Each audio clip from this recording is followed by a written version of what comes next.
जी अस्सलाम वालेकुम। कैफेट आज के लेक्चर का आगाज करते हैं। Lecture number 80। आज के लेक्चर में हम अपना रिमेनिंग पोर्शन में से, हमारे रिमेनिंग ऑडिट में से जो सबसे अहम चैप्टर है, रिमेनिंग में से कह रहा हूँ, रिमेनिंग में से वो आज स्टार्ट करने जा रहे हैं, सब्सटेंटिव प्रोसीजर। और रिसेंटली 2-3 अटेम्प्ट्स में अगर आप देखें तो ICAP एग्जामिनर सब्सटेंटिव प्रोसीजर्स के ऊपर ज़्यादा फोकस कर रहा है, यानी वो तकरीबन हर दूसरे क्वेश्चंस के साथ सब्सटेंटिव प्रोसीजर का जोड़ देता है। रिक्वायरमेंट उसकी क्या है? वो ये कह रहा है कि देखें, एज ऑडिटर हमने फाइनेंशियल स्टेटमेंट्स को वेरीफाई करना है।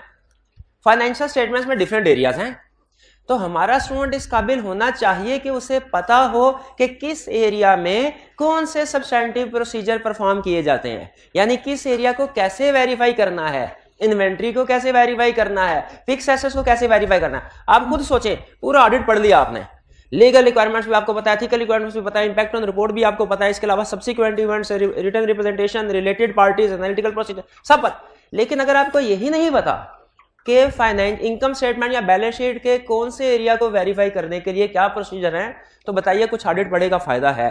कोई फायदा। असल चीज यही है जो प्रोसीजर परफॉर्म करते हैं, ठीक है, जो प्रोसीजर। और प्रैक्टिस में भी एज ट्रेनी स्टूडेंट आपका जो 70% से ज्यादा टाइम होगा ना फॉर्म में, वो ये सब्सटेंटिव प्रोसीजर परफॉर्म करते हुए गुजरेगा।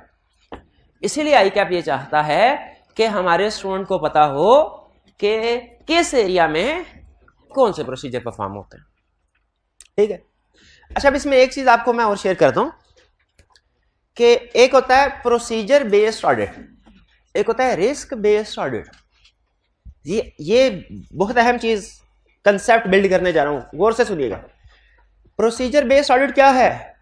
सेल्स को वेरीफाई करते हैं हम, उसको वेरीफाई करने के लिए कुछ ना कुछ प्रोसीजर भी परफॉर्म होंगे। क्वेश्चन मेरा बड़ा सिंपल, क्या हर क्लाइंट पे एक जैसे प्रोसीजर परफॉर्म किए जाएंगे सेल्स को वेरीफाई करने के लिए, या ये क्लाइंट टू क्लाइंट वेरी करेंगे? यानी जिस क्लाइंट में सेल्स में रिस्क ज्यादा है वहां पे ज्यादा प्रोसीजर, और जिस पे कम है कम प्रोसीजर। एग्री करते हैं? अच्छा, अब आखिरी कंसेप्ट जो आपने समझ लिया तो आप एग्जामिनर के क्वेश्चंस और रिक्वायरमेंट्स को समझने के काबिल हो जाएंगे। लास्ट कंसेप्ट क्या है? अच्छा, अभी आपने ये कहा कि सर हम प्रोसीजर बेस्ड ऑडिट नहीं करेंगे, रिस्क बेस्ड ऑडिट करेंगे। रिस्क बेस्ड ऑडिट का मतलब है जिस एरिया में रिस्क ज्यादा वहां पे प्रोसीजर ज्यादा, जिस एरिया में रिस्क कम वहां पे प्रोसीजर कम, यानी पहले रिस्क असेस करेंगे फिर प्रोसीजर। इसका मतलब है हमारे प्रोसीजर डिपेंड करेंगे रिस्क पे, हमारे प्रोसीजर डिपेंड करेंगे रिस्क पे। अच्छा, अगर हम फिक्स एसेट्स को वेरीफाई कर रहे हैं, उसमें रिस्क है, तो हम हर असर्शन पे अपने प्रोसीजर, फिक्स एसेट की हर असर्शन पे अपने प्रोसीजर ज्यादा कर देंगे, या जिस असर्शन में रिस्क है? ये कंसेप्ट, ये ICAP चाह रहा है कि आपको इस कंसेप्ट का नॉलेज हो कि जब हम कहते हैं ना कि रिस्क बढ़ गया, तो असल में रिस्क एरिया पे नहीं, एरिया पे तो बढ़ता है लेकिन उस एरिया की हर असर्शन पे नहीं बढ़ रहा होता, वो किसी स्पेसिफिक असर्शन पे बढ़ रहा होता है। इसलिए हम कहते हैं कि रिस्क असेस करेंगे at assertion level, area level नहीं। रिस्क असेस किया जाता है एट असर्शन लेवल, और प्रोसीजर भी बताए जाते हैं substantive procedure at assertion. At assertion level का मतलब क्या है?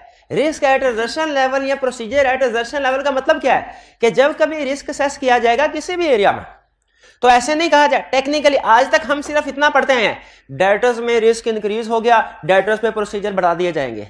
आज एक स्टेप आगे चले हैं और बस यहां पे खत्म। मजीद इस कंसेप्ट के ऊपर, रिस्क और प्रोसीजर के ऊपर मजीद कोई कंसेप्ट नहीं होगा। आज क्या हमने एक कंसेप्ट, एक स्टेप आगे सीखा कि जब हम कहते हैं डेटर्स पे प्रोसीजर रिस्क ज्यादा, प्रोसीजर, ये कहना गलत है। हमें क्या कहना चाहिए? डेटर्स में किस असर्शन में रिस्क ज्यादा है और उस असर्शन से रिलेटेड प्रोसीजर ज्यादा करने हैं। भाई बात समझ आ रही है? इसका मतलब यह हुआ आपको एग्जाम में, केस स्टडी में बहुत कम चांस है कि वो ये कहे डेटर्स के प्रोसीजर बताओ, बहुत कम चांस है। ज्यादा चांस क्या है? वो कहेगा डेटर्स में ये रिस्क है, इसके प्रोसीजर बताओ। क्रेडिटर में ये रिस्क है, इसके प्रोसीजर बताओ। जैसे अब मैं आपसे एक उसका केस स्टडी का क्वेश्चन है, वो सिंप्लीफाई करके आपके सामने रख रहा हूं। केस स्टडी में उसने पूछा पिछले साल की निस्बत आपने इस साल जब एनालिटिकल प्रोसीजर परफॉर्म किए, आपको पता चला क्रेडिटर्स बहुत कम हैं। पिछले साल की निस्बत इस साल क्रेडिटर्स बहुत कम हैं। रिस्क असेस कीजिए इसमें। अब एक स्टूडेंट ने कहा रिस्क है कि क्रेडिटर्स में गड़बड़ है, क्रेडिटर्स में भी मिसस्टेटेड, इसे नंबर नहीं मिला। क्यों नहीं मिला? क्योंकि हम प्रैक्टिस में रिस्क असेसमेंट करते हैं एट असर्शन लेवल। आपको सिर्फ ये नहीं बोलना कि क्रेडिटर में रिस्क ज्यादा है, बल्कि आपको बताना है क्रेडिटर की किस असर्शन में रिस्क ज्यादा है। बताइए कौन सी असर्शन में रिस्क ज्यादा है? कंप्लीटनेस। शाबाश। कि क्रेडिटर्स कंप्लीटली रिकॉर्ड नहीं हुए। शाबाश। एक और क्वेश्चन। अच्छा, अब इसका मतलब है आप अब पार्ट 2 में क्या पूछेगा आपसे? प्रोसीजर बताओ टू एड्रेस दीज रिस्क। अच्छा, ये नहीं कहेगा प्रोसीजर बताइए, state procedure to ensure completeness of creditor, ये नहीं बताएगा। ये बताएगा तो हमें पता चल जाएगा कि ऊपर रिस्क पार्ट 1 में कंप्लीटनेस का है। क्या कहेगा? State procedure to address risk identified in part A above. State procedures to address risk identified in part A above. तो आपने रिस्क भी आइडेंटिफाई करना है एट असर्शन लेवल और प्रोसीजर्स भी बताने हैं एट असर्शन लेवल। तो चैप्टर स्टार्ट करने से पहले ये 2 चैप्टर्स हैं जिनको हम समझ ले तकरीबन इकट्ठा ही पढ़ेंगे। एक है सब्सटेंटिव प्रोसीजर, एक है रिस्क असेसमेंट। इकट्ठा क्यों पढ़ेंगे? क्योंकि substantive procedure depend on risk, substantive procedure depend on risk, लेकिन इसमें ज्यादा अहम जो है ना वो सब्सटेंटिव प्रोसीजर का टॉपिक है। ठीक है, सब्सटेंटिव। तो एक चीज ध्यान में रखिएगा, इस चैप्टर के स्टार्ट में पेज के ऊपर बड़ा बड़ा लिख लीजिए, बड़ा बड़ा लिख लीजिए कि हमने, छोटा छोटा लिख लेंगे बाद में, जगह नहीं। रिस्क, हम रिस्क आइडेंटिफाई करेंगे at assertion level. We shall identify risk at assertion level and we shall perform procedures at assertion level. हम रिस्क भी असर्शन लेवल पे आइडेंटिफाई करेंगे, प्रोसीजर्स भी असर्शन लेवल पे परफॉर्म करेंगे। यानी इसका मतलब यह हुआ, अगले क्वेश्चन में उसने कहा पिछले साल की निस्बत इस साल आपने डेटर्स में भी एनालिटिकल प्रोसीजर परफॉर्म किए, पिछले साल की निस्बत इस साल डेटर्स बहुत बढ़ गए हैं, डेटर्स बहुत बढ़ गए हैं। रिस्क आइडेंटिफाई कीजिए, रिस्क आइडेंटिफाई कीजिए। रिस्क अक्रस की डेटर का एरिया, अक्रस की दर्शन कहां से आ गई? ये है रिस्क एट असर्शन लेवल। इसका अक्रस मेरे भाई डेटर की रेलिवेंट असर्शन नहीं है। चैप्टर 3 का कंसेप्ट बोल। अब देखें, चैप्टर 3 का असर्शन वाला कंसेप्ट आपको पता होना चाहिए, वरना आप रिस्क असेसमेंट नहीं कर सकेंगे। चैप्टर 3 का असर्शन वाला कंसेप्ट पता होना चाहिए, वरना रिस्क असेसमेंट नहीं कर सकेंगे। तो हम कहेंगे अच्छा इसका मतलब ये हुआ, पहले सोच ले हम, पिछले साल की निस्बत इस साल डेटर्स ज्यादा हैं, इसका मतलब ये हुआ डेटर से अमाउंट कलेक्ट नहीं हो रही, तभी तो ज्यादा हैं, ज्यादा है। या ये भी रिस्क हो सकता है कि फेक डेटर्स हो, ये भी रिस्क हो, नहीं कुछ भी नहीं हो सकता, कुछ भी नहीं। सबसे बड़ा रिस्क ये होता है, फेक डेटर रिकॉर्ड करना ना ज्यादा रिस्की है। नॉर्मली क्लाइंट प्रैक्टिस में ये फेक डेटर रिकॉर्ड नहीं करता, बल्कि क्या करता है, जेन्युइन डेटर है इसकी प्रोविजन रिकॉर्ड नहीं करेगा क्लाइंट। ठीक है, तो ये इसको हम कहेंगे there is risk in debtors. कौन सी सेशन पे? वैल्यूएशन एंड एलोकेशन पे। क्यों वैल्यूएशन एलोकेशन पे रिस्क क्यों है? क्योंकि डेटर्स पुराने हैं, इकट्ठे हो रहे हैं, पैसे कलेक्शन नहीं उनसे हो रही, इनकी प्रोविजन रिकॉर्ड करनी चाहिए जो क्लाइंट ने नहीं की हुई, इसलिए तो पिछले साल की नस्ल साल डेटर्स बहुत ज्यादा है। तब जो हम प्रोसीजर परफॉर्म करेंगे, क्या वो सारे डेटर्स के होंगे, डेटर्स के सारे एरिया के होंगे, कि जो वही होंगे इस सिचुएशन में जो वैल्यूएशन एंड एलोकेशन से रिलेट करेंगे। क्लियर? तो आज हम क्या बताया, इन 2 एग्जांपल से आपको कंसेप्ट क्या समझाने की कोशिश की कि आज के लेक्चर में हम अपना आखिरी सबसे बड़ा चैप्टर और सबसे अहम चैप्टर, रिमेनिंग पोर्शन में सबसे अहम चैप्टर आज स्टार्ट करने जा रहे हैं। ये अगले 6-7 दिन अगर आपने अटेंटिवली रोज का काम रोज करते रहे, रोज का काम रोज करते, क्योंकि इसमें याद करना थोड़ा सा प्रॉब्लम होती है, और याद उसी सिचुएशन में कर सकेंगे जब रोज का काम रोज कर रहे होंगे, तो फिर ऑडिट आपकी ग्रिप में है। फिर आखिरी महीने अगर कोई और चैप्टर रह भी गया है ना, कोई और टॉपिक रह भी गया, आप आखिरी महीने इंशाल्लाह उसको रिवाइज कर लेंगे। लेकिन ये वो चैप्टर है जो अगर आपने इसको अभी साथ साथ ना किया, आखिरी महीने में ये तैयार नहीं होगा। इसलिए बाकी जो चीजें आपकी पेंडिंग है, लेक्चर, टॉपिक, केस स्टडीज, उनको थोड़ी देर के लिए पेंडिंग कर लें। अब से ऑनवर्ड आपने प्रायोरिटी पे ये जो चैप्टर है ना, 2 चैप्टर, सब्सटेंटिव प्रोसीजर और रिस्क असेसमेंट 10 और 11 है रिस्क असेसमेंट। हाँ, ये आपने प्रायोरिटी पे करना है। इसमें होगा क्या, डेली बेसिस के ऊपर हम एक दो एरियाज डिस्कस करेंगे और इनके प्रोसीजर्स डिस्कस करेंगे और आपको मैं क्वेश्चंस दूंगा जो एग्जाम पास्ट पेपर के क्वेश्चन, ताकि आपको पता चल जाए कि इस लर्निंग ऑब्जेक्टिव में से एग्जाम में वो कैसे क्वेश्चन टेस्ट करेगा। क्लियर हुई ये बात, समझ आई? चलिए अच्छा, अभी ये तो खैर मैंने इंट्रो दिया, अभी मैंने कोई कंसेप्ट नहीं आपको ऑफिशियली समझाया, सिर्फ आपको बताया कि हम जो चैप्टर स्टार्ट करने जा रहे हैं रिमेनिंग पोर्शन में सबसे अहम है रिस्क असेसमेंट है, सब्सटेंटिव प्रोसीजर, ये दोनों साथ साथ चलते हैं नॉर्मल। अच्छा, अब आज का लेक्चर में हम क्या सीखने जा रहे हैं, हमारा रिवीजन इन मटेरियलिटी का कंसेप्ट रह गया था, ठीक है। अच्छा, हमने एग्री किया था ना कि हम जो प्रैक्टिस क्वेश्चन है ना, प्रैक्टिस क्वेश्चन उनके लिए एक्स्ट्रा क्लास रखा करेंगे। तो आज की जो हमारी एक्स्ट्रा क्लास होगी ना, आज की जो हमारी प्रैक्टिस क्लास होगी, इसमें हम चैप्टर 9 के क्वेश्चंस प्रैक्टिस करेंगे और चैप्टर 10 के जो आज की ये असाइनमेंट है इसमें से कुछ क्वेश्चंस हम प्रैक्टिस करेंगे ताकि आपका बर्डन कम हो जाए। जो क्वेश्चन हम क्लास में प्रैक्टिस कर लेंगे वो फिर आपको घर जाके प्रैक्टिस करने की जरूरत नहीं रहेगी भाई, ठीक है ना? चलिए, तो असल में जो आप मुझे एक्स्ट्रा 1 घंटा दे रहे होंगे ना, वो असल में आपको होम असाइनमेंट आपकी सेव करवा देगा, ठीक है। अच्छा चलिए, तो पहले चैप्टर 9 को कंप्लीट कर लेते हैं। उसमें एक कंसेप्ट हमने मटेरियलिटी के कंसेप्ट में क्या स्टडी किया, मटेरियलिटी की डेफिनेशन। क्या हमें मटेरियलिटी की डेफिनेशन याद है? क्या हमें ये याद है कि मटेरियलिटी कैसे डिटरमिन की जाती है? क्वांटिटेटिव बेसिस पे और क्वालिटेटिव बेसिस पे। खास तौर पे क्वालिटेटिव बेसिस की एग्जांपल्स याद है हमें? शाबाश। अच्छा, फिर इसके बाद हमने एक कंसेप्ट पढ़ा था परफॉर्मेंस मटेरियलिटी, जिसमें हमने ये सीखा था कि अगर हम ओवरऑल मटेरियलिटी लेवल को ही प्रोसीजर परफॉर्म करते हुए यूज करें तो इंडिविजुअली तो मटेरियल मिसस्टेटमेंट कोई नहीं होगी, लेकिन इंडिविजुअली इमटेरियल एग्रीगेट होकर मटेरियल बन जाएगी। हमने एक एग्जांपल से किया, तो इंडिविजुअली इमटेरियल एग्रीगेट होके कहीं मटेरियल ना बन जाए, इस रिस्क को रिड्यूस करने के लिए परफॉर्मेंस मटेरियलिटी डिसाइड करते हैं। परफॉर्मेंस मटेरियलिटी क्या है, डेफिनेशन समझ आ गई हमें। उसके 2 पैराग्राफ थे, जब कहीं डिफाइन करने को कहे तो दोनों प्रोड्यूस करने हैं, लेकिन समझा हमने एक पहले वाला था, जो दूसरे वाला पैराग्राफ था मैंने आपसे कहा था हटा गए। अच्छा, नेक्स्ट परफॉर्मेंस मटेरियलिटी में कंसेप्ट है मटेरियल ओवरऑल मटेरियलिटी कैसे डिटरमिन की जाती है, वो हमने देख लिया, क्वालिटेटिव भी क्वांटिटेटिव। परफॉर्मेंस मटेरियलिटी कैसे डिटरमिन की जाती है, ये कंसेप्ट था। ये एंड में मैं समझाने लगा था, आपने कहा नहीं सर अब बस हो गई। अब तो परफॉर्मेंस मटेरियलिटी कैसे डिटरमिन की जाती है, उसने कहा ये एक मैथमेटिकल एलोकेशन नहीं है, ये आर्टे के जजमेंट पे डिपेंड करता है। और जजमेंट किस पे डिपेंड करती है? रिस्क पे, ठीक है।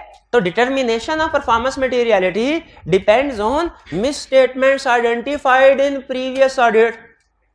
यानी अगर किसी एरिया में पिछले साल ज्यादा मिसस्टेटमेंट थी, इस साल उस एरिया का परफॉर्मेंस मटेरियलिटी क्या होगा? कम होगा। रिस्क और मटेरियलिटी का इनवर्स रिलेशनशिप। और अगर पिछले साल मिस स्टेटमेंट कम थी, इस साल परफॉर्मेंस मटेरियलिटी, तो performance materiality depends on miss statements identified in previous year and expected miss statements in current year. हो सकता है पिछले साल का ऑडिट हमने ना किया हो सकता है कि नहीं हो सकता? तो अगर पिछले साल का ऑडिट नहीं किया तो परफॉर्मेंस मटेरियलिटी क्या हम डिटरमिन नहीं कर सकते? कैसे कर सकते हैं? कैसे कर सकते हैं? एक्सपेक्टेड मिसस्टेटमेंट की बेस पे। जो एक्सपेक्टेड मिसस्टेटमेंट कैसे डिटरमिन होती है?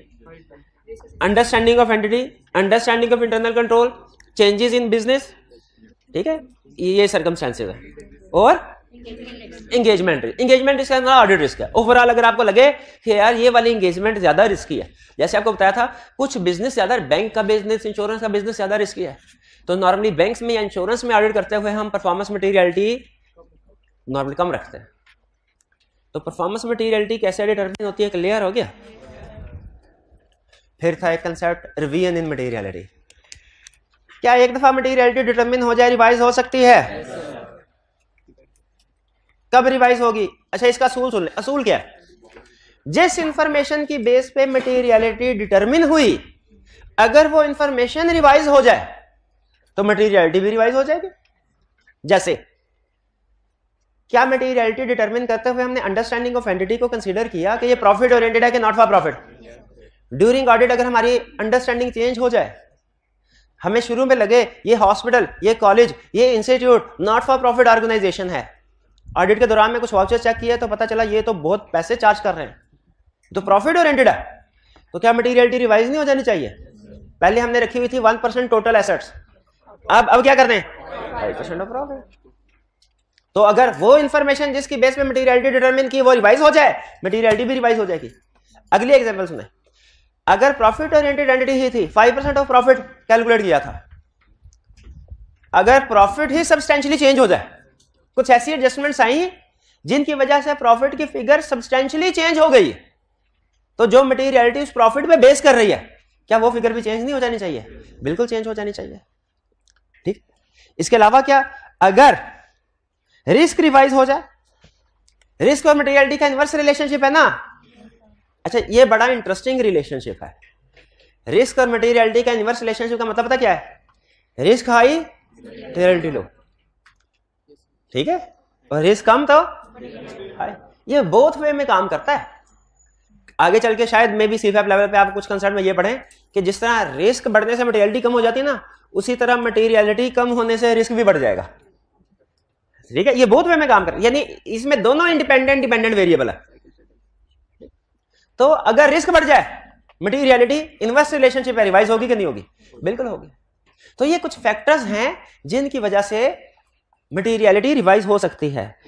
रिवीजन इन रिस्क बता दिया, अंडरस्टैंडिंग ऑफ एंटिटी बता दिया, actual financial statement different from draft finance, ये कि प्रॉफिट चेंज हो जाए, और फिर change in circumstances during audit, for example decision to dispose a major part of the business. जाहिर है एक मेजर पोर्शन बिजनेस का डिस्पोज करेंगे तो इससे भी आपकी फाइनेंशियल स्टेटमेंट्स इफेक्ट हो जाएंगी। जैसे अगर आपने significant portion of total asset dispose कर दिया और मटेरियलिटी टोटल एसेट्स पे बेस कर रही थी अगर, तो आपकी मटेरियलिटी रिवाइज हो जाएगी। अच्छा, तो एग्री करते हैं कि मटेरियलिटी एक दफा डिटरमिन हो जाए बाद में रिवाइज हो सकती है? अगला क्वेश्चन, अगर मटेरियलिटी रिवाइज हो जाए हमारे ऑडिट पे क्या इफेक्ट पड़ेगा? स्टेप नंबर 1, सबसे पहले मटेरियलिटी रिवाइज हो गई, मटेरियल रिस्क रिवाइज हो जाएगा और प्रोसीजर भी रिवाइज हो जाएंगे और परफॉर्मेंस मटेरियलिटी भी रिवाइज हो जाएगी। भाई ओवरऑल मटेरियलिटी रिवाइज तो परफॉर्मेंस मटेरियलिटी उससे लिंक्ड है ना, वो भी रिवाइज हो जाएगी। ठीक है, अच्छा इसमें दो बातें नोट करना। एक बात तो बहुत इंटरेस्टिंग है, अजीब सी बात है, क्या? ऊपर वाले हिस्से में हमने ये पढ़ा रिस्क रिवाइज होगा तो मटेरियलिटी रिवाइज हो जाएगी, और नीचे वाले में क्या पढ़े हैं? मटेरियलिटी रिवाइज होगी। असल में वो डिपेंड करता है कि किसी दूसरे फैक्टर की वजह से अगर मटेरियलिटी रिवाइज हुई हो ना तो फिर रिस्क रिवाइज होता है। एक चीज में रखिएगा, रिस्क का वर्ड दोनों जगह पे आ रहा है। रिस्क का वर्ड उन फैक्टर्स में भी आ रहा है जिनकी वजह से मटेरियलिटी रिवाइज होती है, और रिस्क का वर्ड उन आगे इफेक्ट्स में भी आ रहा है कि मटेरियलिटी रिवाइज होने से जिन चीजों पे इफेक्ट पड़ता है। अच्छा, एग्जाम में अगर पूछे मैनेजमेंट ने मटेरियलिटी इंक्रीज कर दी, क्या कर दी? इसका इफेक्ट बताइए आपके ऑडिट पे क्या होगा? अच्छा, अब उसने चूंकि अगर वो वर्ड यूज करता ना जनरल वर्ड कि मटेरियलिटी चेंज हो गई, हम भी जनरल वर्ड बताते हैं, रिस्क चेंज हो जाएगा, रिवाइज हो जाएगा, प्रोसीजर रिवाइज हो जाएगा, परफॉर्मेंस मटेरियलिटी रिवाइज हो जाएगी। लेकिन जब उसने स्पेसिफिक वर्ड यूज कर लिया ना कि मटेरियलिटी इंक्रीज हो गई, बताइए इसका इफेक्ट क्या होगा? मटेरियलिटी इंक्रीज, रिस्क रिड्यूस हो जाएगा, परफॉर्मेंस मटेरियलिटी बढ़ जाएगी, और हमारे प्रोसीजर्स कम हो जाएंगे। यानी पहले ओवरऑल मटेरियलिटी का परफॉर्मेंस मटेरियलिटी पे इफेक्ट बता दें, फिर रिस्क और प्रोसीजर पे बता दें। फिर से बताइए, अगर क्वेश्चन में कहे ओवरऑल मटेरियलिटी रिड्यूस हो गई तो परफॉर्मेंस मटेरियलिटी क्या होगी? वो भी रिड्यूस हो जाएगी, रिस्क बढ़ जाएगा और प्रोसीजर बढ़ जाए। अगर क्वेश्चन इंक्रीज डिक्रीज का वर्ड यूज करें ना, सॉल्यूशन में भी इंक्रीज डिक्रीज का वर्ड यूज होना चाहिए। क्लियर? तो अभी तक के लेक्चर में हमने दो कंसेप्ट सीखे चैप्टर 9 के। एक सीखा परफॉर्मेंस मटेरियलिटी कैसे डिटरमिन होती है, वो हमें पता चला प्रीवियस मिस स्टेटमेंट से या expected miss statement of current period, जो उस एरिया में है जिस एरिया की परफॉर्मेंस मटेरियलिटी की बात कर रहे हैं। और फिर हमने क्या सीखा? रिवीजन इन मटेरियलिटी। ठीक है, कि रिवीजन इन मटेरियलिटी किन रीजंस की वजह से मटेरियलिटी रिवाइज हो सकती है, और दूसरी चीज क्या सीखी है? अगर मटेरियलिटी रिवाइज हो जाए तो उसका इफेक्ट क्या होगा हमारे आर्ट पे। ठीक है जी, ये चैप्टर 9 क्लोज हो गया। चैप्टर 9 हमारा क्लोज हो, लेकिन इसकी असाइनमेंट की डिस्कशन होगी हमारे सेकेंड लेक्चर में। अब आते हैं अपने मेन टॉपिक के ऊपर, जो है सब्सटेंटिव प्रोसीजर्स। ये 6-7 दिन जो है ना, आपने डेली काम करना है। मैंने इतना जोर, हल्का फुल्का जोर लगाता रहता हूं पहले भी, आप इतना जोर इससे पहले इस चीज में नहीं दिया होगा कि रोज का काम रोज करें। इस चैप्टर में जरूरी है, इस चैप्टर में जरूरी है, और आपने साथ ही साथ इसको याद भी करते रहना है। आज याद ना करें, आज सिर्फ पढ़ लीजिएगा, समझ लीजिएगा।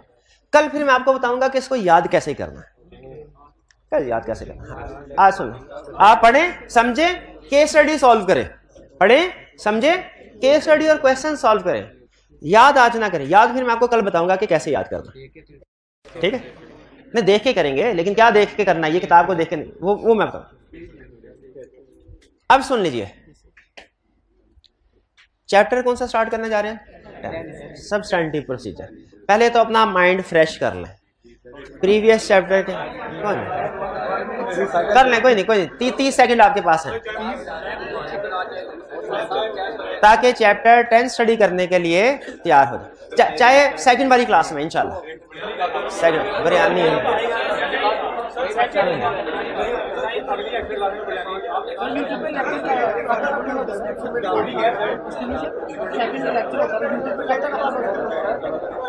जो सेकंड लेक्चर, जो प्रैक्टिस लेक्चर होगा हमारा, वो YouTube पे कोई 5 बजे तक अपलोड हो जाएगा। ठीक है, 4:30-5 बजे के दरमियान में उम्मीद है अपलोड हो जाएगा। चलिए जी, तैयार हो जाइए। अब टॉपिक स्टडी करने स्टार्ट करने जा रहे हैं, सब्सटेंटिव प्रोसीजर। सब्सटेंटिव प्रोसीजर्स का मतलब क्या है कि फाइनेंशियल स्टेटमेंट्स के डिफरेंट एरियाज को वेरीफाई करने के लिए क्या प्रोसीजर परफॉर्म करने हैं। फाइनेंशियल स्टेटमेंट में बहुत से एरियाज हैं। फॉर एग्जांपल, अगर बैलेंस शीट से शुरू करें, आईकैप के ज्यादा favourite exam point of view से ना बैलेंस शीट वाले एरियाज हैं। ठीक है, तो बैलेंस शीट वाले एरियाज खास तौर पे फोकस करते हैं।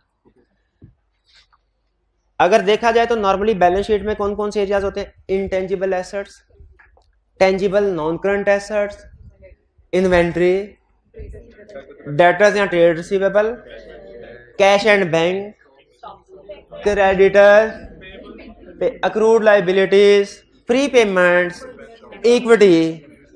फिर इसके बाद अगर इनकम स्टेटमेंट पे आए, sales, purchases, interest expense, interest income वगैरह। ठीक, डेप्रिसिएशन, शाबाश, डेप्रिसिएशन, बिल्कुल।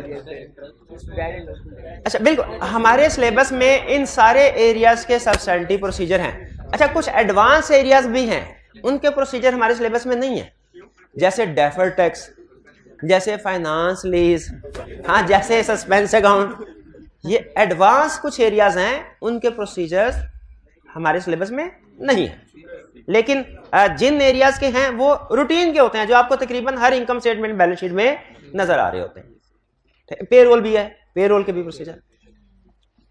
आईकैप चाहता क्या है, पहले आईकैप का ऑब्जेक्टिव समझ लीजिए क्या है, फिर उसके बाद मैं आपको बताऊंगा कि आईकैप क्वेश्चंस कैसे टेस्ट करता है इस चैप्टर में से, ताकि जब आप इस चैप्टर को पढ़ रहे हो ना, अगर क्लियर हो ना जहन में कि आईकैप पूछेगा कैसे, तो तैयारी करना उस पॉइंट ऑफ व्यू से आसान हो जाता है, फोकस्ड होकर हम तैयारी करते हैं। आईकैप चाहता यह है कि जब आप ये पेपर पास करें तो आप इस काबिल हों कि आपको प्रैक्टिस में कोई भी एरिया या उसकी कोई असर्शन बता दी जाए, कोई भी एरिया या उसकी कोई असर्शन बता दी जाए तो आप इस काबिल हों कि उसके प्रोसीजर बता सके। ये आईकैप की रिक्वायरमेंट है। क्या रिक्वायरमेंट है कि जब कभी आपको कोई भी एरिया या उसके प्रोसीजर बताए जाएं, सॉरी उसकी असर्शन बताई जाए, तो आप इस काबिल हों उसके प्रोसीजर बता दें। अब एग्जाम में क्वेश्चन कैसे पूछेगा ये सुन ले। इस एग्जाम में ये सारी डिस्कशन जब करने जा रहा हूं ना, यह लर्निंग ऑब्जेक्टिव 0 है, उसमें लिखी हुई है 0 मतलब टिप बताइए ना, आपको टिप बताइए, लेकिन पहले बताना जरूरी है ताकि आप इसको सामने रखते हुए अगले सारे लर्निंग ऑब्जेक्टिव बढ़े। आईकैप या तो इस चैप्टर में से रिप्रोडक्शन का क्वेश्चन टेस्ट करेगा, या केस स्टडी टेस्ट करेगा? ठीक, 20% चांस है रिप्रोडक्शन का क्वेश्चन टेस्ट करेगा, 80% चांस है केस स्टडी टेस्ट करेगा। पहले रिप्रोडक्शन की तरफ आते हैं। अगर रिप्रोडक्शन का क्वेश्चन टेस्ट करेगा तो अगला डिसीजन उसका ये होगा कि क्या मैं पूरे का पूरा एरिया टेस्ट करूं या कि कोई एक स्पेसिफिक पार्ट, जो सबसे ज्यादा मुश्किल है। 5% चांस है कि वो पूरे का पूरा एरिया टेस्ट करेगा, 95% चांस है रिसेंट ट्रेंड के मुताबिक कि वो पूरे का पूरा एरिया चेक नहीं करेगा, वो part of the area check करेगा। जैसे आपको ये नहीं कहेगा कि मुझे फिक्स एसेट्स के प्रोसीजर बता दो, फिक्स एसेट को कैसे वेरीफाई करोगे, ना ना ना, कहेगा फिक्स एसेट्स में डेप्रिसिएशन को कैसे वेरीफाई करोगे, मुझे वो बता दो। कहेगा ड्यूरिंग द ईयर आपने कुछ फिक्स एसेट डिस्पोज किए, उनको कैसे वेरीफाई करोगे, वो बता दो। और जो इस चैप्टर में सबसे ज्यादा क्वेश्चन उसने पूछा हुआ है कि अगर कुछ एसेट्स रीवैल्यूड अमाउंट पे शो हो रहे हैं तो बताइए आप उन रीवैल्यूएशन को कैसे वेरीफाई करेंगे, ये बता दो। ठीक, यानी चैप्टर 10 में से या तो रिप्रोडक्शन या केस स्टडी, ज्यादा चांस किसका है, केस स्टडी का। अगर रिप्रोडक्शन पूछता है तो फिर आगे दो टाइप्स, या तो पूरे का पूरा एरिया पूछ लेगा या स्पेसिफिक पार्ट पूछ लेगा। डाटा से पूरा नहीं पूछेगा, सिर्फ कहेगा प्रोविजन फॉर बैड बता दो, ठीक है, स्पेसिफिक पार्ट। ये रिप्रोडक्शन क्लियर हो गया। फिर इसके बाद आ जाए केस स्टडीज। केस स्टडी में उसके पास दो ऑप्शंस हैं। केस स्टडी में करेगा, केस स्टडी का मतलब क्या है कि वो आपको कहेगा कि ड्यूरिंग द ईयर क्लाइंट एक मैन्युफैक्चरिंग कंपनी है, ड्यूरिंग द ईयर इसने कुछ डेवलपमेंट एक्सपेंडिचर इनकर किए, प्रोडक्ट बना रहे हैं, उनको कैपिटलाइज किया, उनको कैपिटलाइज किया, वो है ना कौन सा स्टैंडर्ड है 38 शायद, कैपिटलाइज किया, अभी इन प्रोसेस है, लेकिन फंड्स सारे खत्म हो गए, फंड्स सारे खत्म हो गए। अब आपसे कहेगा कि बताइए इस पे आप क्या प्रोसीजर परफॉर्म करेंगे इस सिचुएशन में। यह है केस स्टडी स्टाइल। क्या है, केस स्टडी स्टाइल। इसमें भी आपने प्रोसीजर बताने हैं, लेकिन इसमें अहम चीज यह है कि आपने इनटेंजिबल के प्रोसीजर एज इट इज सारे नहीं छापने। केस स्टडी का असूल है आपने केस स्टडी को पढ़ना है, जिस चीज के ऊपर वो फोकस कर रहा है उसी के प्रोसीजर लिखने हैं। ये सबसे अहम कंसेप्ट है जो केस स्टडी सॉल्व करते हुए आपने ध्यान में रखना है। जैसे ये जब उसने रिक्वायरमेंट में ये नहीं कहा बताओ इनटेंजिबल एसेट्स को कैसे वेरीफाई करोगे, उसने केस बता के रिक्वायरमेंट में कहता है what procedure would you perform in this situation. आपने खुद अंदाजा लगाना है सिचुएशन कौन सी है। अब जो फेल होने वाले स्टूडेंट है वो क्या करते हैं, वो कहते हैं इनटेंजिबल एसेट्स है ना, इनटेंजिबल के सारे प्रोसीजर छाप दो। वो कहता है नहीं, आपने क्वेश्चन को गौर से नहीं पढ़ा। केस स्टडी में हमारा असूल होता है केस स्टडी के फैक्ट्स तक रहते हैं हम। तो मैंने क्वेश्चन में आपको एक काम की इंफॉर्मेशन दो दी थी। एक काम की इंफॉर्मेशन ये दी थी कि डेवलपमेंट एक्सपेंडिचर को कैपिटलाइज किया गया है, तो आपने ये चेक करना था कैपिटलाइजेशन क्राइटेरिया पूरा हुआ कि नहीं, रिस्क है कि क्राइटेरिया पूरा ना हुआ हो। और दूसरा मैंने आपसे कहा था कि फंड्स खत्म हो गए हैं, आपने बताना था कि कैसे वेरीफाई करेंगे अल्टरनेट फंड्स उस क्लाइंट के पास मौजूद है कि नहीं। अगर अल्टरनेट फंड्स मौजूद हैं तो फिर कैपिटलाइजेशन ठीक की, अगर अल्टरनेट फंड मौजूद नहीं है तो चूंकि क्राइटेरिया पूरा नहीं हुआ तो वो राइट ऑफ होने चाहिए। समझ रहे हैं क्वेश्चन? अच्छा, अब अगर उसने कहा कि ड्यूरिंग द ईयर क्लाइंट ने कुछ एसेट्स को रीवैल्यूड अमाउंट पे शो करवाया है, रिक्वायरमेंट में what procedure would you perform in this situation. कौन से, क्या फिक्स एसेट्स के सारे प्रोसीजर बता देंगे? कौन से प्रोसीजर? सिर्फ रीवैल्यूएशन के। पहचान रहे हैं? वैल्यूएशन एक्सपर्ट को और वैल्यूएशन रिपोर्ट के गिर्द घूमेंगे। ठीक है, मैं आपको देखिए प्रोसीजर नहीं बता रहा, प्रोसीजर तो आप याद कर, वो तो मैं कुछ भी ना कहूं आपको, रीड कर लो, रीड कर लें और 90% प्रोसीजर आप समझ लेंगे। मैं काम किसके ऊपर कर रहा हूं इस लेक्चर में कि आप केस स्टडी को देख लें, पहचान लें कि पूछ क्या रहा है और हमने लिखना क्या है। एक क्वेश्चन में उसने क्या दिया कि कंपनी का डेप्रिसिएशन रेट 10% है, ड्यूरिंग द ईयर कुछ फिक्स एसेट्स को डिस्पोज किया जिस पे कंपनी ने सिग्निफिकेंट लॉस रिकॉर्ड किया। बताइए क्या प्रोसीजर परफॉर्म करेंगे इस सिचुएशन में। क्या फिक्स एसेट के सारे प्रोसीजर छाप दूं? डिस्पोजल के शाबाश, डिस्पोजल के और डेप्रिसिएशन के शाबाश, ठीक है। और अगर कभी वो किसी ये बात भी ऐड कर दे कि ये डिस्पोज किया गया है डायरेक्टर को, तो फिर पहले वाले भी लिखने हैं, डेप्रिसिएशन का भी लिखने हैं, डिस्पोजल के भी लिखने हैं, रिलेटेड पार्टी का भी है, कि हम देखेंगे। और इसमें क्या रिलेटेड पार्टी में क्या डिस्क्लोज किया कि नहीं, अप्रूव हुआ कि नहीं हुआ, आमदन बेसिस पे ट्रांजैक्शन है कि नहीं, ठीक है। ये जनरल 2-3, क्योंकि स्पेसिफिकली उसने रिलेटेड पार्टी का टॉपिक नहीं पूछा, रिस्क असेसमेंट में उसने तो आप वो जनरल प्रोसीजर भी लिख सकते हैं जो आपके जहन में आ जाए रिलेटेड पार्टी के हवाले से, ठीक है भाई। बात समझ आ रही किस तरीके से अच्छा, एक क्वेश्चन में उसने कहा कि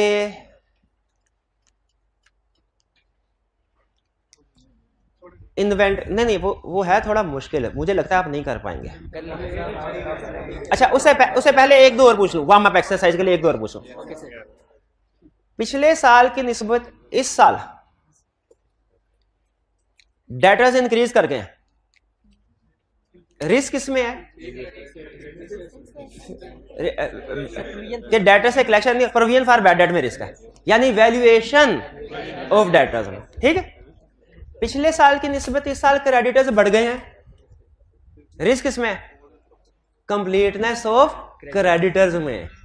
सॉरी नहीं दोबारा मेरी गलती दोबारा से।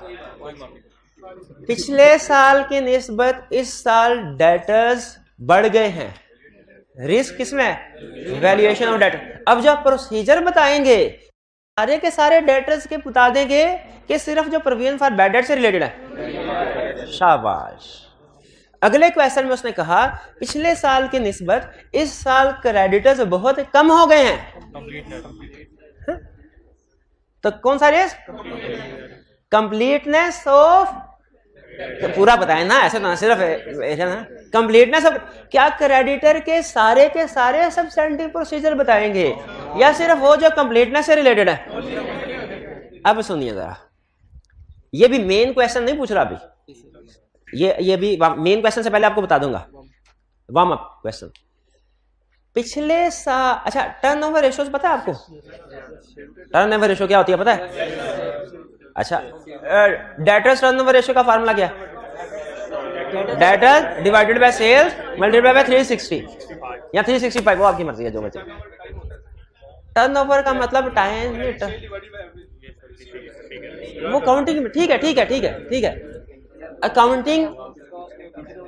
देखें हम ऑडिट में रेशियोज को यूज करते हैं, लेकिन किस लिए? As analytical procedure, risk assessment के लिए।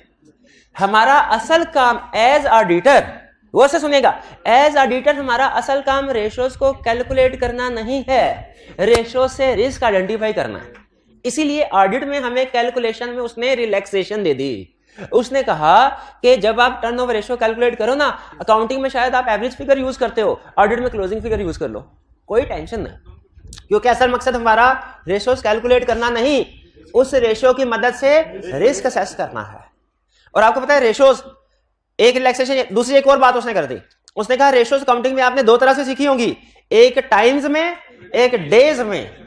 ऑडिट में हमेशा डेज में यूज करना, लो और जिंदगी आसान, टाइम्स की तरफ जाने की जरूरत ही नहीं, डेज। अच्छा अब सुनिए, inventory turnover ratio last year की कैलकुलेट की, वो थी 60 डेज। इस साल इन्वेंट्री टर्नओवर रेशियो कैलकुलेट की 100 डेज। पहले हेडिंग बना के दीजिए, मुझे हेडिंग बना के दीजिए, रिस्क क्या है? ना रिस्क में आपने दो चीजें लिखी तो सब कुछ लिख दिया, और ये दो नहीं लिखी तो कुछ भी नहीं लिखा। रिस्क में कौन सी दो? एक एरिया और एक असर्शन। रिस्क लिख लें, risk is equal to area plus assertion. जिसने एरिया और असर्शन बता दी किसी रिस्क में, उसने सब कुछ बता, आप सिर्फ ये दो लफ्ज लिख दे। जैसे इस केस में वैल्यूएशन, रिस्क क्या है? Valuation of inventory. इन दो लफ्जों में सब कुछ बता दिया आपने। और अगर इस तरह लिखे there is a risk that inventory is not correctly valued, ये जनरल वर्ड है, इसके मार्क्स कम मिलेंगे, हालांकि लिखा ज्यादा है, क्योंकि ये पूरे टेक्निकली मीनिंग कम्युनिकेट नहीं कर पा रहा जो वैल्यूएशन ऑफ इन्वेंट्री का। मेरी बात समझ आई? अच्छा, वैल्यूएशन ऑफ इन्वेंट्री में मुझे बताइए, इन्वेंट्री के सारे प्रोसीजर बता दूं? वैल्यूएशन, ये समझ रहे हैं रिक्वायरमेंट। क्वेश्चन में आपको केस की इंफॉर्मेशन देगा, आपने उसमें से खुद जज करना है एरिया कौन सा है और असर्शन को। जिसने ये चीजें आइडेंटिफाई कर ली वो एक्सपर्ट है, केस स्टडी का एक्सपर्ट है। प्रोसीजर आप बता देंगे, जिस स्टूडेंट की थोड़ी सी भी जजमेंट, और मैंने पूरे सेशन में कोशिश की है रट्टा लगवाने की बजाय ना जजमेंट की बेस पे आपसे पूछूं प्रोसीजर। असल देखिए, एक होता है बड़ा रिस्क, जैसे होता है ना ऑडिट में risk at financial statement level, risk at assertion level. दो तरह के गलतियां स्टूडेंट करते हैं, एक स्टूडेंट पास हो जाता है, एक फेल। जरा गलतियां गौर से सुनिएगा। पहली गलती, प्रोसीजर 6 लिखने थे, एग्जाम में बैठ के 4 लिखे, 2 जहन में नहीं आया, भूल गए, निकल गया। दूसरा, रिक्वायरमेंट को गौर से नहीं पढ़ा, पूछा कुछ और था, लिखा कुछ और, लेकिन जो लिखा वो 100% ठीक लिखा। अनफॉर्चुनेटली स्टूडेंट मेहनत करते हैं प्रोसीजर या पॉइंट्स को याद करते हैं, पॉइंट्स पूरे हो जाएं, 6 लिखे, 6 के 6 याद कर लो, जब तक 6 नहीं याद होंगे आगे नहीं जाना मैंने। हालांकि परफेक्ट मेमोरी नहीं होती हमारी, एग्जामिनर को भी पता है। जिसका certificate of merit gold medal आता है वो भी सारे के सारे क्वेश्चन के सारे पॉइंट्स नहीं लिख के आता, ठीक है। और स्टूडेंट इसके ऊपर मेहनत कर रहे होते हैं और क्वेश्चन की रिक्वायरमेंट के ऊपर मेहनत ही नहीं करता है, हालांकि वो ज्यादा है। आप जब कभी फेल होंगे ना किसी भी सब्जेक्ट में, आप नोट कर लीजिएगा। इस वजह से इंशाल्लाह मेरा तजर्बा, जो मैं भी गलत हो या कोई दूसरे टीचर उससे डिफरेंट ओपिनियन रखते हो, लेकिन जो मेरा एक्सपीरियंस है टीचिंग का, आप इस वजह से कभी फेल नहीं होंगे कि आपने प्रोसीजर या पॉइंट्स ज्यादा लिखे थे और आपको कम याद थे। आप हमेशा फेल होंगे इस वजह से कि कोई टॉपिक आपने पूरा छोड़ दिया और वो क्वेश्चन आ गया, या टॉपिक याद किया था आता था, उसकी रिक्वायरमेंट को सही तरीके से नहीं पढ़ सके। ये तो सिलेक्टिव स्टडी ना करें और क्वेश्चन की रिक्वायरमेंट को गौर से पढ़ लिया करें। इंशाल्लाह मेहनत करने वाला स्टूडेंट पास जरूर होगा, मेहनत करने वाला स्टूडेंट पास जरूर होगा। ये तो सिलेक्टिव स्टडी नहीं करनी और रिक्वायरमेंट को गौर से। तो मैं रिक्वायरमेंट के ऊपर मेहनत कर रहा हूं अभी के लेक्चर में, वरना मैं आते ही सारे फड़का देता। आप भी सोच रहे हो बाकी 20 मिनट रह गए, सर ने अभी शुरू ही नहीं किया, ये अहम नहीं है इतना। अच्छा आगे सुने, उसने कहा ड्यूरिंग अच्छा अब ना, अभी तक मैंने आपको क्या बताया, चैप्टर 10 सब्सटेंटिव प्रोसीजर में से यहां क्वेश्चन पूछेगा रिप्रोडक्शन का या केस स्टडी। रिप्रोडक्शन पूछेगा, 2 ऑप्शन उसके पास, क्या यहां पूरा एरिया पूछ ले या स्पेसिफिक पार्ट। ज्यादा चांस क्या, अगर रिप्रोडक्शन का पूछा तो स्पेसिफिक पार्ट पूछेगा। अब अगर केस स्टडी पूछता है, अगर वो, तो आपको वो इंफॉर्मेशन देगा, आपने उस इंफॉर्मेशन से खुद जज करना होगा एरिया कौन सा है असर्शन को। अब सुनिए, ड्यूरिंग क्लाइंट की मशीनरी थी, ड्यूरिंग द ईयर उस मशीनरी को आग लगी, एक मशीनरी को, सारे एसेट्स को नहीं, सारे एसेट्स को लग जाए अगर, ज्यादातर एसेट्स को, पूरी फैक्ट्री को, तो फिर हम एमसीक्यू मैटर की तरफ जाते हैं। एक एसेट को आग लगी जिससे उसकी 30% कैपेसिटी रिड्यूस हो गई। बताइए आप इस सिचुएशन में क्या प्रोसीजर परफॉर्म करेंगे? पहले बताइए एरिया कौन सा। अब प्रोसीजर पूछ रहा है, इफेक्ट ऑन रिवॉर्ड नहीं पूछ रहा। What substantive procedure would you perform? Area कौन सा? फिक्स है, शाबाश। असर्शन कौन सी? वैल्यूएशन। आपकी हेडिंग ये होगी वैल्यूएशन ऑफ इक्विपमेंट। ये अगर आपके जहन में आ गया, केस स्टडी आधी सॉल्व हो गई। ये अल्फाज आ गए, क्या आपको पता हो? इसके भी नंबर है, ये 2 लफ्ज लिखने के नंबर है। इसको वो कहता है आइडेंटिफाई रिस्क। क्या कहता है? ये जो हेडिंग आपने लिखी ना 2 लफ्जों की, इसको क्या नाम देता है? आइडेंटिफाई। आपने रिस्क आइडेंटिफाई किया पहले। अच्छा अब सुने, केस स्टडी पूछेगा तो या तो आपसे सोलो क्वेश्चन पूछेगा। सोलो मींस सिर्फ प्रोसीजर्स होंगे, या आपसे कॉम्बो क्वेश्चन पूछेगा। कॉम्बो क्वेश्चन का मतलब क्या है? प्रोसीजर के साथ कोई दूसरा चैप्टर भी मिला देगा। जैसे पार्ट ए में उसने कहा बताओ इन सिचुएशन में क्या प्रोसीजर परफॉर्म करोगे, पार्ट बी में कहेगा इंपैक्ट ऑन ऑडिट रिपोर्ट भी बताओ, तो हम इंपैक्ट ऑन ऑडिट रिपोर्ट में बताएंगे अगर तो क्लाइंट ने इंपेयरमेंट लॉस ठीक रिकॉर्ड कर लिया है तो अनमोडिफाइड ओपिनियन प्लस की ऑडिट मैटर, की ऑडिट। और अगर क्लाइंट ने इंपेयरमेंट लॉस ठीक रिकॉर्ड नहीं किया, मिस स्टेटमेंट है मटीरियलिटी की कैलकुलेशन के बाद, क्वालिफाइड या एडवर्स ओपिनियन। ये बात समझ आई? और बेसिस में वो बता देंगे। क्लियर हुआ? तो या तो सोलो क्वेश्चन पूछेगा सिर्फ प्रोसीजर का, या प्रोसीजर के साथ किसी चीज को मिला दे। किसको मिला सकता है? इफेक्ट ऑन रिपोर्ट को। और किसको? की ऑडिट मैटर को। याद है की ऑडिट मैटर? पढ़ा है कि नहीं पढ़ा हमने? की ऑडिट मैटर की ड्राफ्टिंग में प्रोसीजर आते थे कि नहीं आते? तो आपसे कहेगा इसका की ऑडिट मैटर ड्राफ्ट कर दो। तो बेसिकली की ऑडिट मैटर भी प्रोसीजर्स ही हैं, क्योंकि आपको पता है की ऑडिट मैटर में हम 3 चीजें लिखते हैं, व्हाट, व्हाई, हाउ। तो जो व्हाट व्हाई है वो है आइडेंटिफाई किया रिस्क को, हाउ प्रोसीजर बताया। ठीक है, तो सब्सटेंटिव प्रोसीजर को रिपोर्ट के साथ भी लिंक कर सकता है, की ऑडिट मैटर के साथ भी लिंक कर सकता है, और रिस्क के साथ भी लिंक कर सकता है। किसी क्वेश्चन में वो सिर्फ इंफॉर्मेशन देके कहता है मुझे प्रोसीजर बताओ, किसी क्वेश्चन में कहता है रिस्क भी आइडेंटिफाई करो, प्रोसीजर भी बताओ, रिस्क भी आइडेंटिफाई करो, प्रोसीजर भी बताओ। तो वन बाय वन जैसे जैसे क्वेश्चन आएंगे हम इनको सॉल्व, जैसे मैंने अभी आपसे कहा पिछले साल की निस्बत इस साल क्रेडिटर्स कम हो गए, आपने पहले रिस्क बताया, क्या there is risk of completeness, correct, और फिर प्रोसीजर बताएंगे।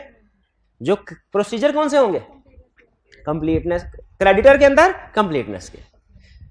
क्लियर, पहले एरिया डिसाइड कर लेना है, फिर उसके बाद असर्शन। आखिरी क्वेश्चन आपसे, ये वो मेन क्वेश्चन है, ये अगर आपने सही बता दिया इसका मतलब है जो चीज समझाना चाह रहा था आज मैं आपको वो आपने समझ ली। अच्छा, पहले एक मैं आपको बता दूं, पिछले साल की निस्बत इस साल सेल्स ज्यादा है, रिस्क बताइए क्या है, रिस्क क्या है, ओवर स्टेटमेंट ऑफ सेल्स, आधे number, occurrence of sales, assertion की लैंग्वेज यूज करें, अकरेंस ऑफ सेल्स पूरे नंबर, शाबाश। अब आप बताइए क्या सेल्स में सारे प्रोसीजर बता देंगे आप, सिर्फ अकरेंस के? ये है रिस्क एट असर्शन लेवल का मतलब, और प्रोसीजर एट असर्शन लेवल का मतलब। अच्छा मुझे बताइए, क्लाइंट खुद से प्रॉफिट को ओवरस्टेट करने की तो कोशिश करेगा, अंडरस्टेट करने की कोशिश करेगा, अंडरस्टेट क्यों करेगा? अगर आपने टैक्स पढ़ा होता ना, आपको पता होता कि जो टैक्स लायबिलिटी कैलकुलेट करते हैं ना टैक्स वाले, वो टैक्सेबल प्रॉफिट पे कैलकुलेट करते हैं, वो काउंटिंग प्रॉफिट पे नहीं करते। तो नॉर्मली सेल्स में ओवर का रिस्क तो होता है, अंडरस्टेटमेंट का रिस्क नॉर्मली, कोई गलती हो जाए हो भी सकता है लेकिन नॉर्मली। अब सुनिए आखिरी पॉइंट, जो ना सिर्फ कैफ पे पूछ रहा है रिसेंटली, सी फैप पे भी बार बार पूछता है, ये पॉइंट रिस्क सुनिएगा। हमने एनालिटिकल प्रोसीजर परफॉर्म किए, पिछले साल के निस्बत इस साल सेल्स की अमाउंट बहुत कम है, बहुत कम है सेल्स, रिस्क बताइए। हाँ शाबाश, रिस्क क्या है? Obsolete inventory. अच्छा, इसमें स्टूडेंट कहते हैं अंडरस्टेटमेंट ऑफ सेल्स, वो कहते हैं नहीं ये भी थोड़ा सा रिस्क है लेकिन ये इतना बड़ा रिस्क नहीं है, क्योंकि क्लाइंट खुद से सेल्स को अंडरस्टेटमेंट नॉर्मली नहीं करता। इसमें रिस्क क्या है? वैल्यूएशन ऑफ इन्वेंट्री, कि आपकी इन्वेंट्री नहीं बिक रही आपकी, तो एक रिस्क है वैल्यूएशन ऑफ इन्वेंट्री, एक दूसरा रिस्क भी है एसेट्स भी इंपेयर हो गए, वैल्यूएशन ऑफ फिक्स एसेट्स भी है, क्योंकि जो फिक्स एसेट ये इन्वेंट्री बना रहे हैं जो नहीं बिक रही वो भी तो इंपेयर हो गए, वो भी तब हमारे लिए प्रॉफिटेबल नहीं रहे, लॉस वाले हो गए, लॉस मेकिंग हो गए। बात समझ आ रही? तो इन शॉर्ट आपको एक्सपेक्टेड है वो केस स्टडी बेस्ड क्वेश्चन पूछेगा इस चैप्टर में से, और आपने केस की इंफॉर्मेशन पढ़ के अंदाजा लगाना है एरिया कौन सा है, असर्शन। जिसका ये सही अंदाजा लग गया आधा क्वेश्चन उसका पार, बाकी सिर्फ उसका मेमोरी का टेस्ट रह जाता है कि उसने प्रोसीजर कौन से चाहा। क्लियर? अच्छा अब देखते हैं फिक्स एसेट्स, फिक्स एसेट्स के प्रोसीजर। फिक्स एसेट्स का एरिया अगर आप देखें ना, फिक्स एसेट शेड्यूल आपने कभी देखा है, कभी बनाया है? खुदा का, अब आप फिक्स एसेट शेड्यूल बनाना सिखाऊं आपको? नहीं, कभी नहीं बनाया फिक्स एसेट शेड्यूल। अच्छा इतने हैरान हो के ना मुझे देखें, नोट्स टू द अकाउंट्स वाला उसे क्या नाम देते थे? और नोट्स टू द फाइनेंशियल में तो 10,000 होते हैं। फिक्स एसेट शेड्यूल नहीं उसे कहते, शेड्यूल ही कहते हैं, शेड्यूल भी कहते हैं, डिस्क्लोजर भी, disclosure related to fix asset कहते होंगे। फिक्स एसेट उसके ऊपर हेडिंग क्या आती है खुदा को, दुनिया की किसी कंपनी की फाइनेंशियल स्टेटमेंट उठा के देख लें तो फिक्स एसेट शेड्यूल ही लिखा होगा, परेशान कर देते हैं। कैसा होता है, कैसा होता है फिक्स एसेट शेड्यूल? अब जगह नहीं है कहाँ बताऊं, ये इरेज कर, ये आप नोट कर लें असाइनमेंट। ऐसा इधर बना, इधर नहीं बनना, चले इधर इधर इधर बना। इधर है कैटेगरी, कैटेगरी नजर नहीं आ रहा होगा आपको, है ना? कैटेगरी ये इधर आता है कॉस्ट, इधर एक्यूमुलेटेड डेप्रिसिएशन, कॉस्ट में होता है ओपनिंग, परचेज, डिस्पोजल, क्लोजिंग। क्या और फॉर्मेट अब चेंज होता है वो शायद, और क्या फर्क पड़ता है? कैटेगरी ऊपर आ जाए और उससे क्या फर्क पड़ता है? तो क्यूमुलेटेड डेप्रिसिएशन में opening, depreciation for the year, disposal, और ये एंड पे आ जाता है net book value, net book value. और यहाँ पे फर्नीचर, इक्विपमेंट वगैरह वगैरह, ये फिक्स है। मेरा पहला विजुअलाइज कर लिया होगा आपने।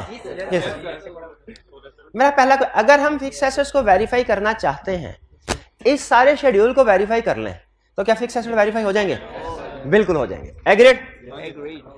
अच्छा, इसमें ओपनिंग कॉस्ट है, क्या इसको वेरीफाई करने की जरूरत है? ओपनिंग कॉस्ट और क्युमुलेटेड डेप्रिसिएशन को? हाँ, लेकिन ये हमारे सिलेबस में नहीं है। हाँ, ओपनिंग बैलेंसेस को वेरीफाई करना कैफ 8 के सिलेबस में नहीं।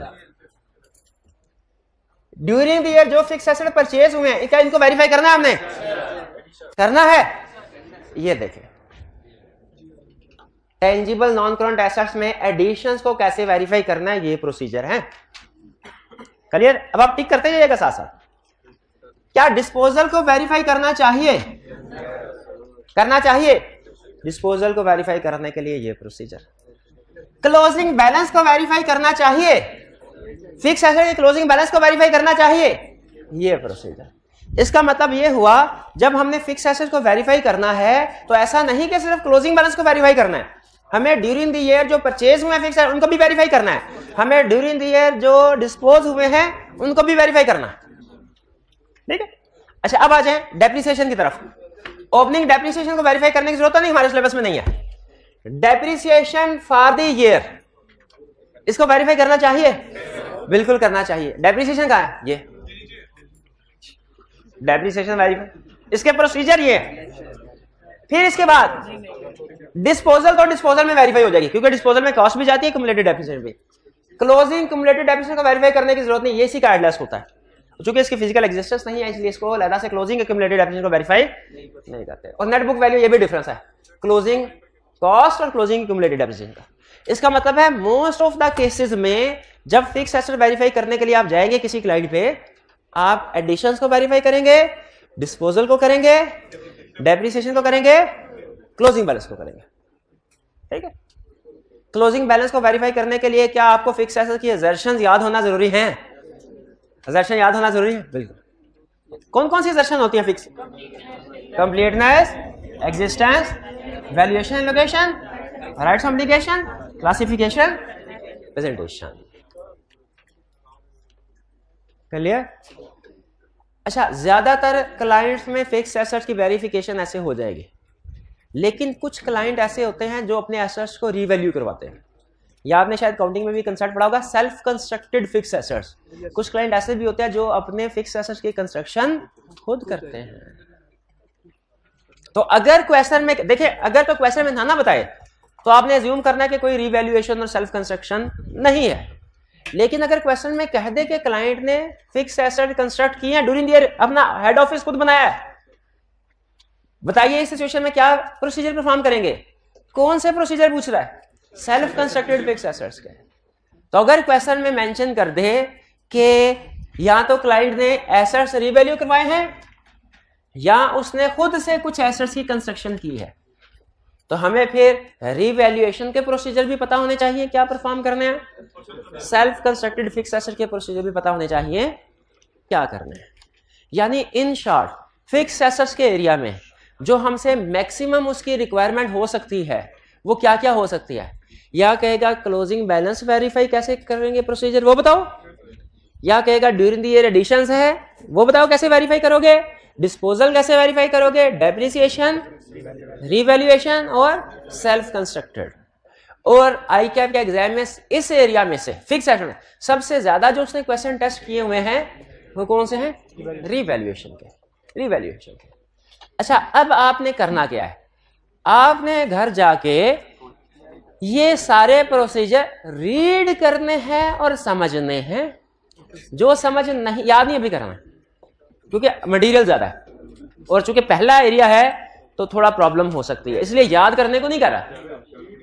रीड करने हैं, समझने हैं और क्वेश्चंस को अटेम्प्ट करना है। अच्छा, क्वेश्चन को अटेम्प्ट ऐसे नहीं करना आपने पूरा क्वेश्चन नहीं, सिर्फ बुलेट कीवर्ड लिख लें।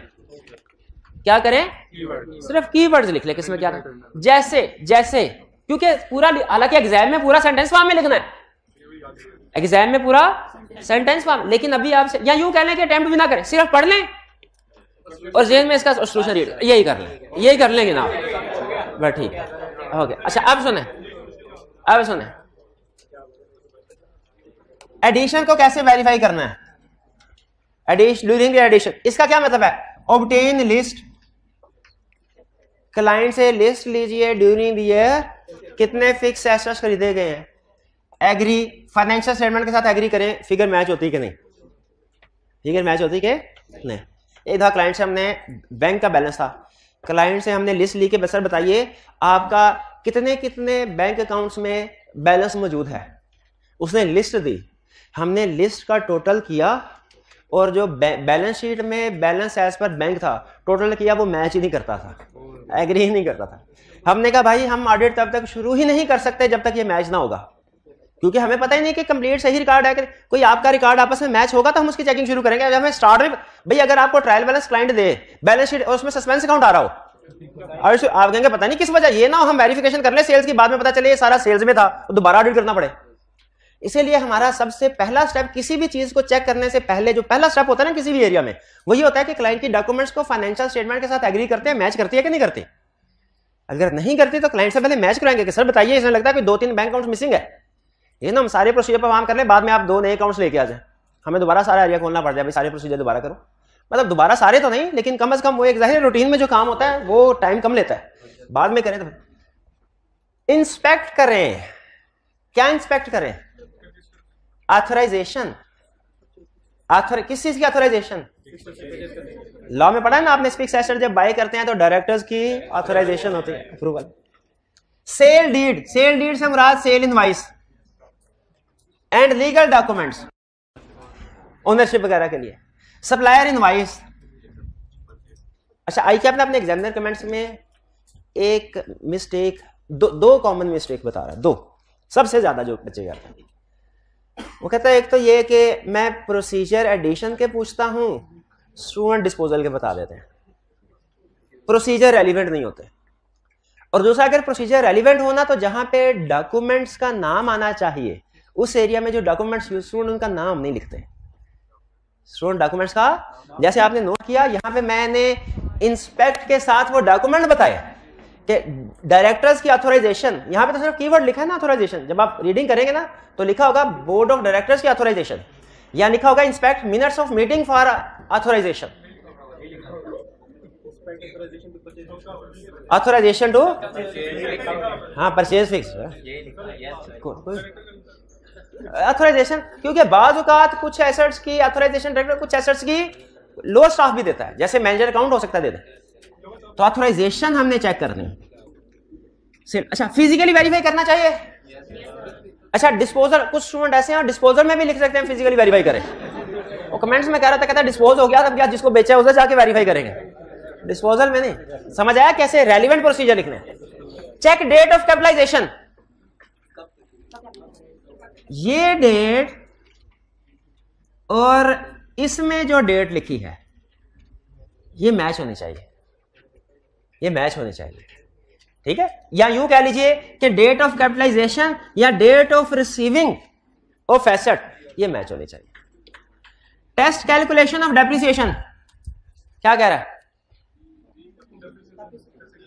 फिक्स एसेट्स को जो आपने एक्वायर किया है उसकी डेप्रिसिएशन चेक करें क्या सही कैलकुलेट हुई है कि नहीं। जो फिक्स एसेट खरीदते हैं उसकी डेप्रिसिएशन कब से स्टार्ट होनी चाहिए? Full year depreciation in the year of purchase, no depreciation in the year of sale, ऐसे होता है। ऐसे नहीं, जिस डेट से मैं क्लियर। चलिए अच्छा, आज के लेक्चर में हमने क्या सीखा? एक तो हमने ये सीखा कि सब्सटेंटिव प्रोसीजर्स का सबसे अहम चीज, आज सारी चीजें भूल जाएं, लेकिन ये चीज याद रखें क्या कि सब्सटेंटिव प्रोसीजर का क्वेश्चन एग्जामिनर कैसे पूछेगा? रिप्रोडक्शन का पूछ सकता है, केस स्टडी का पूछ सकता है। रिप्रोडक्शन में पूरे का पूरा भी एरिया, पार्ट भी, ज्यादातर चांस है पार्ट का। और केस स्टडी में हमें कोई इंफॉर्मेशन देगा और हमने खुद से आइडेंटिफाई करना होगा कि कौन सा एरिया और कौन सी असर्शन के प्रोसीजर लिखना है। और कभी कभार पार्ट 2 में कोई दूसरा चैप्टर भी लिंक कर दे। क्लियर? अच्छा, और आज घर जाके आपकी होम असाइनमेंट क्या है? हाँ जी, ये आपने सारी चीजें पढ़नी है। आपको शायद समझ नहीं आएंगी इसमें बहुत सी चीजें, मुझे अंदाजा है शायद 60% चीजें समझ नहीं आएंगी, लेकिन 40% समझ आप ये कम से कम बात कर रहा हूं, वरना जो इंटेलिजेंट स्टूडेंट है, जो जजमेंट है, वो 80% तक चीजें समझ लेंगे। आपने इसको पढ़ के जरूर आना है। कल इसकी एक एक प्रोसीजर को हम डिस्कस करेंगे। ये ना समझे कि आपके ऊपर छोड़ दिया है, आपको रीडिंग के लिए दिया है। कल इसको हम एक एक प्रोसीजर को डिस्कस करेंगे और फिर इसके क्वेश्चंस भी इंशाल्लाह सॉल्व करेंगे। क्लियर? और आज भी आपकी सेकंड प्रैक्टिस क्लास होगी जिसमें चैप्टर 9 के क्वेश्चंस को डिस्कस करेंगे हम। टाइम बताया ना, 1:15 बजे, 1:15 से 2:15, 1:15 से 2:15। जी, आज का लेक्चर यहाँ पे खत्म करते हैं हम। अल्लाह हाफिज।